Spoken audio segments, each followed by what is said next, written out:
Hello, my darling creepy dolls. I think this is recording. I'm gonna check anyway because my OCD will not let me rest until I have. Okay, yes, we're good. We're good. We're good. We're good. Will I check more times? I won't let myself. At least hopefully not.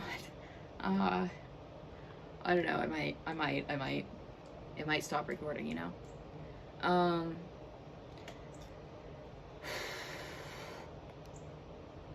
Let's talk about how this is the dopest time to be alive, yo. The world is ending, microplastics are in everything. You can almost guarantee you're going to end up with some sort of very exotic and very spicy new brand of cancer if you don't end up unlocking a super old, prehistoric super virus when it gets unlocked from the ice finally. At the rate we're going, it won't be long now. You know. But today's video, let's talk about vaping. Now this ain't no nicotine vape. This here is the Ooze Bot. So this one's, it's got the cannabis. Believe it or not, despite how I'm behaving, I am actually 100% stone cold sober. In fact, I actually am pretty sure that my blood sugar has just dropped because I can feel myself vibrating out of my body. Either that or my anxiety has just yeeted me off the roof. To be fair, I was just looking at someone joking about memes about going to war. So, cool. Anyway. This is my second time actually having to record this video. So, as we know, smoking has been something that humans have done for centuries. In the 1900s, the commercialization and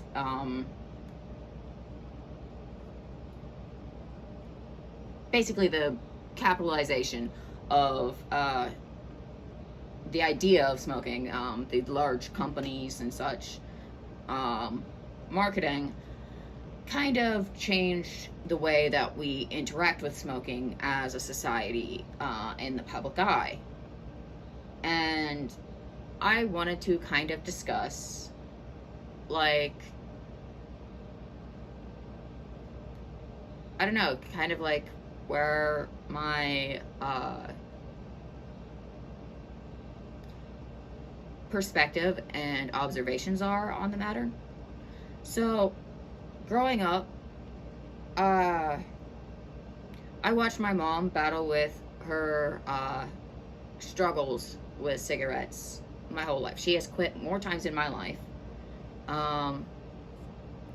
Another time fairly recently too. She has quit smoking more times in my life than I can count. And my grandmother was very much, well, no, she wasn't a quitter. She just smoked up until the very end. And that's likely what ended up doing her in. She had a stroke.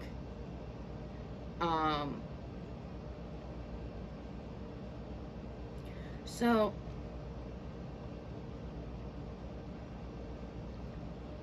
as it became more aware that it was actually incredibly unhealthy and that doctors were endorsing basically cancer sticks, more awareness was becoming spread to scare people off from the idea of smoking.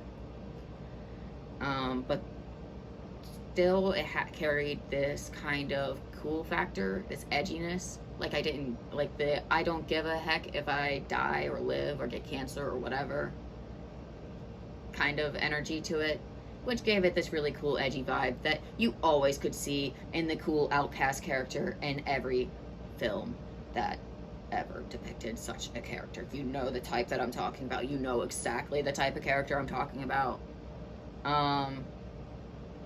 If you grew up with American media, you know exactly what I'm talking about. I can't speak for the rest of the world, but if you grew up with American media, you know exactly what I'm talking about. Furthermore, if you grew up with American media, you also likely remember in the early 2000s and the 2010s, the scary commercials about smoking. And these are the commercials where we saw people talking about how smoking ruined their life, how they had a heart attack, how they had a stroke, and now they live in a wheelchair and poop in a bag or something, uh, or something crazy like that, because their body can no longer function or something, you know, because of smoking. Or one that really, really, really stuck out to me, because I'm actually not sure if the poop in the bag one was actually a thing. I pulled that out of my ass. I'm not gonna lie. That might actually just be a consequence of a different kind of vice, actually. Onwards. So, with the smoking, I remember this one person. I want to say it was a woman, but I could be dead wrong. This person was very skinny. I remember that. They were very skinny. They were very, very skinny. Like basically skin and bones, and they looked very elderly, but I know that they weren't. They were prematurely aged from all the smoking, and they had like this giant hole in their neck, and they were talking about how they have to like work very hard to like make sure it stays clean, and it's like this never closing hole in their neck, and that idea freaked me out so much it put me off the idea. So never in my life have I ever been a nicotine user. I have tried one puff of one cigarette one time just to see what it was like. It was a shit cigarette, or I did not inhale properly because that was not an adequate experience. However, the second time I ever consumed any form of tobacco in my life was literally in the form of a spliff, and that is the only way in which I will consume it, is literally when it is mixed with weed. Speaking of which,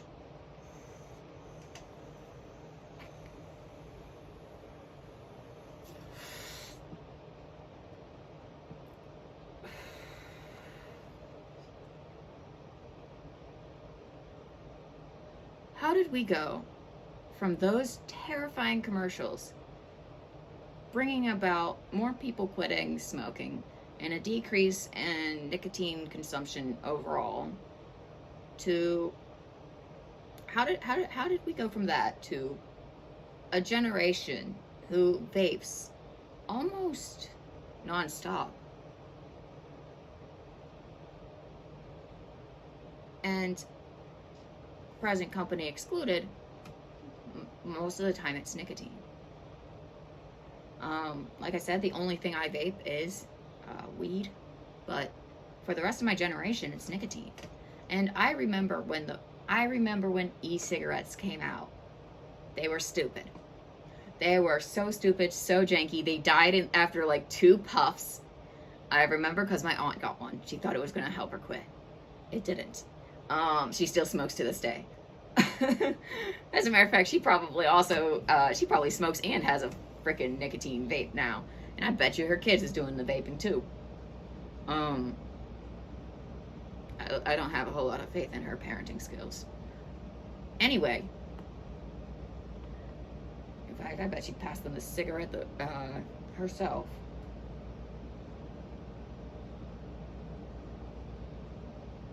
I wouldn't be surprised, actually. That tracks for her. Anyway, that's not the point. So when it comes to the vape, I also remember when the Juuls came out, and I remember at first they were like super, like they were these big, clunky, janky, very obnoxious little machines that made this terrible, big, stinky cloud that was like sickly sweet, and it like hung around for like way too long in the air, in my opinion. And I remember, like, I was in high school freshman year. I graduated in 2018, by the way. So freshman year for me was 2014. And I remember being in art class and one of my classmates, like, literally hitting their Juul and just sitting there coughing in their cloud of smoke, their cloud of vape smoke, for lack of a better word.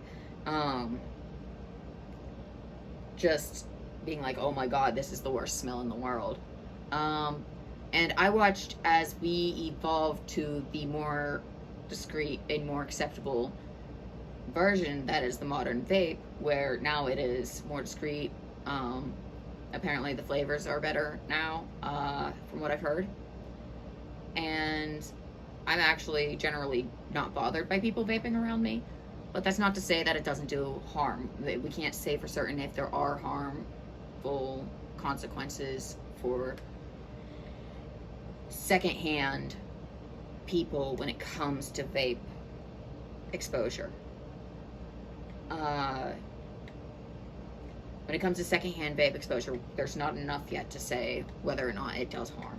We do know enough to say that there is harm done to the primary person consuming, however. As with anything that you consume directly into your lungs, it's just not good. Foreign substances really shouldn't be brought into the lungs. And I have no illusions about the matter.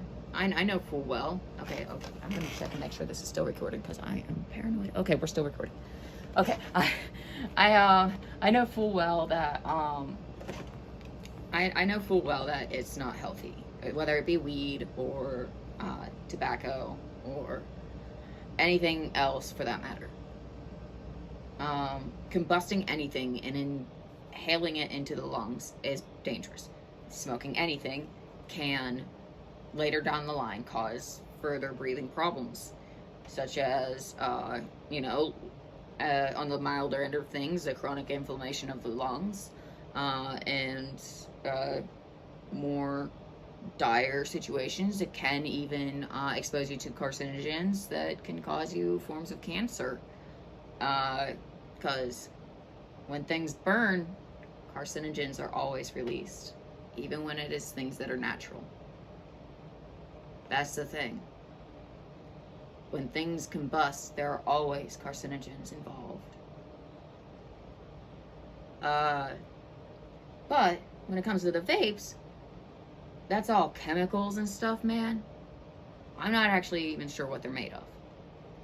I'm going to be dead honest. It's not something that I've actually done a whole lot of research on, as far as the nicotine vapes go. And I know a little bit about how the weed vapes work. It's a little bit more straightforward. It's extracted from the oil.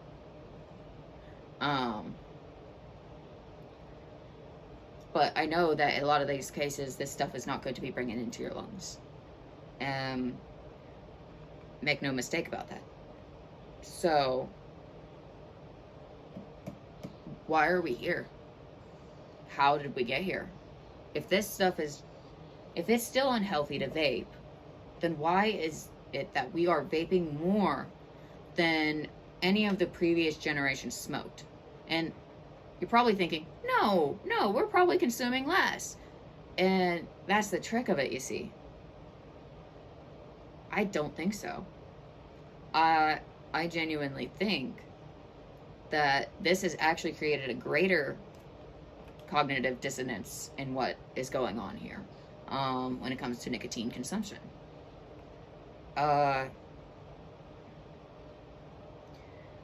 First and foremost, tobacco is inherently carcinogenic, whether combusted or not.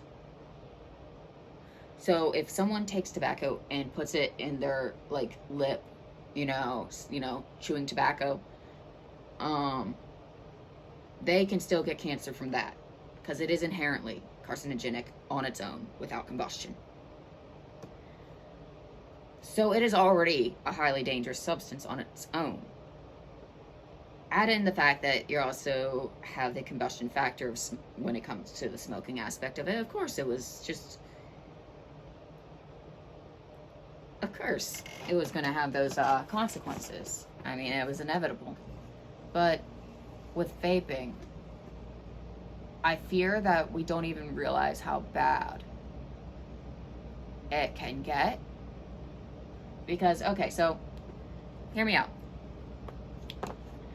So when they started realizing smoking is bad for you, or even some people who didn't like the smell of cigarettes, or sometimes people would be polite and actually step outside with their cigarettes, though the further back you go, the less likely this was to happen.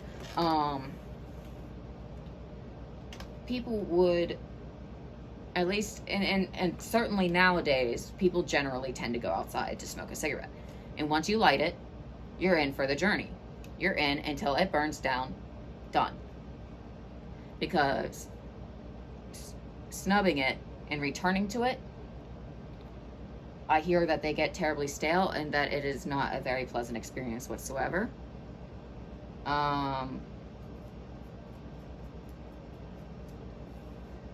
Also, this is not a real cigarette. This is actually just lavender.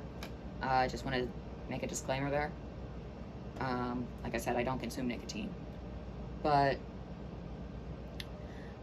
and that to some extent, your consumption is not only controlled by your environment and your access to the outside, but additionally, your access to a lighter, your access to a carton of your favorite bags,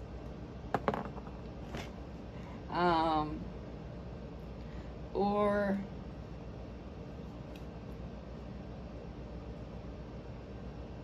even so the rate at which it burns, thus limiting the rate at which you consume. So even if you are a chain smoker, one cigarette right after the other all day, from the moment you wake to the moment you sleep, you are limited by the rate at which that sucker burns. With a vape, you are not bound by an ashtray. You're not bound by the requirements of going outside, not nearly as much because it's discreet now. You can get away with doing it indoors even when they say not to. Because, let's be real here, a lot of places say not to. Do not smoke in here, do not vape in here. You know how many people I see doing it anyway? More than I can count. When I was going to school, we didn't actually even have a vaping problem. Because it was a new developing thing as I was going to school. By the time I was leaving school, there was rules coming into place during my final 2 years of school about vaping. I didn't give a crap because I wasn't vaping. So I was like, whatever, doesn't apply to me. But yeah, so I know a lot of people break the vaping indoors rule because vaping is discreet. It's convenient. You don't have to alert everyone to it because the fact is, for the most part, it doesn't have much of an odor, except for the primary consumer and anybody like literally right upon them, essentially. Like, unless they're in your space bubble, they're not gonna smell it. And furthermore, there's also the fact that, darn it. There's also the fact that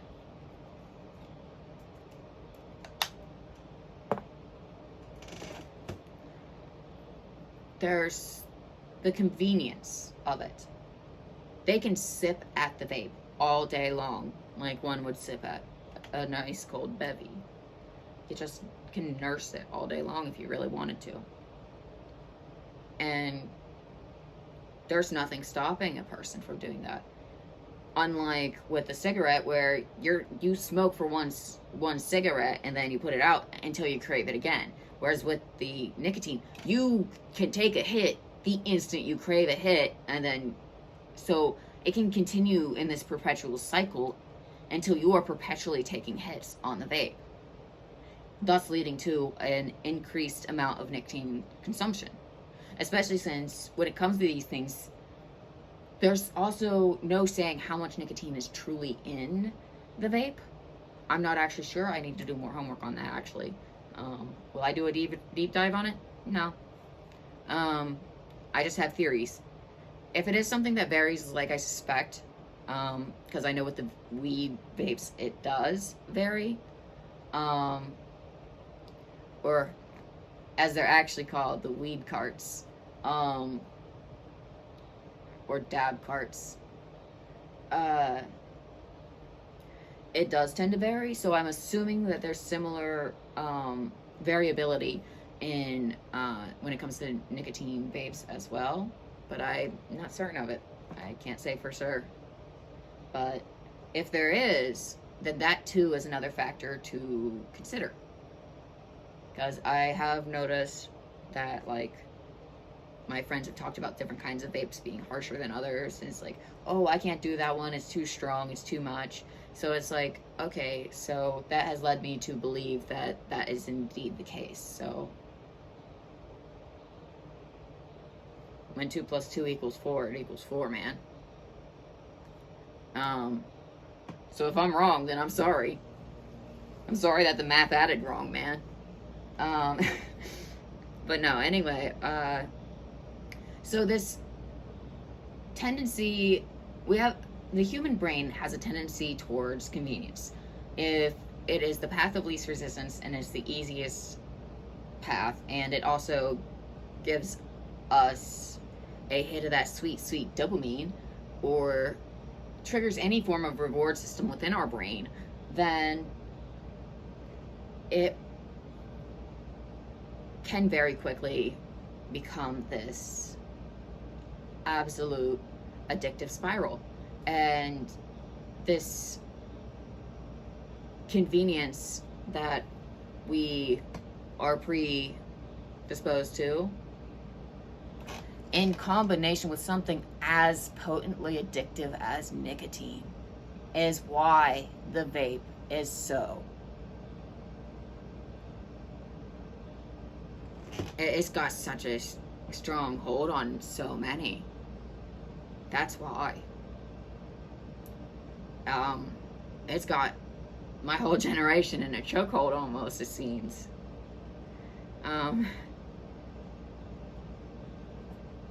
So yeah. Golly. Sorry.